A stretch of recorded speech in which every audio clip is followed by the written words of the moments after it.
کسی نے حضرت علی سے پوچھا کہ وہ کون سے دو دوست ہیں جو کبھی آپس میں دشمن نہیں بن سکتے، اور وہ کون سے ایسے دو دشمن ہیں جو آپس میں دوست نہیں بن سکتے؟ آپ نے فرمایا، وہ دوست جو دشمن نہیں بن سکتے وہ روح اور جسم ہیں، وہ دشمن جو دوست نہیں بن سکتے وہ موت اور زندگی ہیں۔ جسے تم درد سمجھتے ہو وہ بہانہ تمہیں اس کی چوکٹ تک لے جاتا ہے، جو تمہیں غم لگتا ہے وہی تمہیں اس سے باتیں کرنا سکھاتا ہے۔ مستقبل کا خیال رہے تو انسان جواں ہے، اور اگر ماضی کی یاد ہی باقی ہو تو انسان بوڑھا ہے۔ جب اللہ دل میں کوئی چیز ڈالتا ہے تو نصیب میں بھی کہیں نہ کہیں اس چیز کے لیے جگہ ضرور لکھتا ہے۔ پھر یہ احساس ہوا کہ جتنا کسی کے پیچھے بھاگو گے اتنی ہی قدر کھو دو گے اپنی۔ مقافات عمل اپنی جگہ، لیکن جو انسان بہتر کو چھوڑ کر بہترین کی طرف بھاگتا ہے اس کو زندگی میں پچھتاوے کے علاوہ کچھ نہیں ملتا۔ تقدیر اللہ کے ایک اشارے پر بدل جاتی ہے، تم یقین تو رکھو وہ بہتر لے کر بہترین دے گا۔ جب آپ کچھ بھی نہ کر سکیں تو اپنی دعاؤں میں اضافہ کر دیں، کیونکہ اللہ کے سوا کوئی آپ کو کچھ نہیں دے سکتا۔ جن کا یقین عرش والے پر ہو وہ فرش والوں کی باتوں پر دل چھوٹا نہیں کرتے۔ زبان کی حفاظت دولت سے زیادہ مشکل ہے۔ کسی کی منہ پر بے عزتی کرنا اسے قتل کر دینے کے برابر ہے۔ غریب لوگوں پر احسان کرو، کیونکہ غریب ہونے میں وقت نہیں لگتا۔ اگر عبادت نہیں کر سکتے تو گناہ بھی نہ کرو۔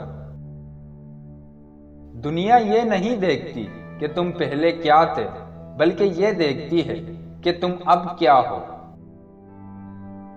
جہاں اپنی بات کی قدر نہ ہو وہاں چپ رہنا ہی بہتر ہے۔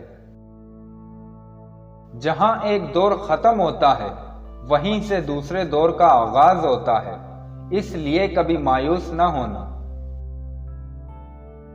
ہم سفر آدمی اگر ہم فطرت نہ ہو تو ساتھ کبھی منزل تک نہیں پہنچتا۔ خطرناک دشمن وہ ہے جو دوست کے لباس میں آئے، اس سے بچنا بہت مشکل ہے۔ ہم نے جن لوگوں کو اپنی موت کا غم دے کر جانا ہے، کیوں نہ ان کو زندگی ہی میں کوئی خوشی دی جائے۔ ہمارے پیشے، ہمارے مرتبے، ہمارے مال، ہمارے اثاثے ہماری فطرت نہیں بدل سکتے۔ کمینہ کمینہ ہی ہوگا، خواہ وہ کہیں بھی فائز ہو، سکی سکی ہوگا، خواہ وہ غریب ہو۔ ہم دوستوں کے دوستوں کو دوست سمجھتے ہیں اور ان کے دشمن کو دشمن، حالانکہ ہمارا ان سے براہ راست تعلق نہیں ہوتا۔ میں نے اپنی قسمت کو اللہ پر چھوڑ دیا ہے، اس لیے نہیں کہ اللہ بہتر کرے گا، بلکہ اس لیے کہ اللہ سے بہتر اور کوئی کر ہی نہیں سکتا۔ زبان اور کان کے استعمال سے پہلے آنکھوں کا استعمال کرنا چاہیے۔ جب کبھی تمہیں اپنے رزق میں کمی نظر آنے لگے تو کچھ مال اللہ کو دے کر اللہ کے ساتھ تجارت کر لیا کرو۔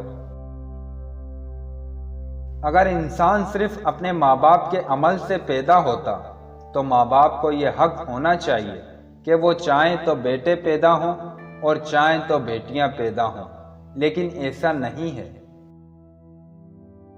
انسان مسافر خانوں میں ہمیشہ آباد رہنا چاہتا ہے، قبرستان میں کھڑے ہو کر اپنے ہمیشہ رہنے کا بے بنیاد دعویٰ کرتا ہے۔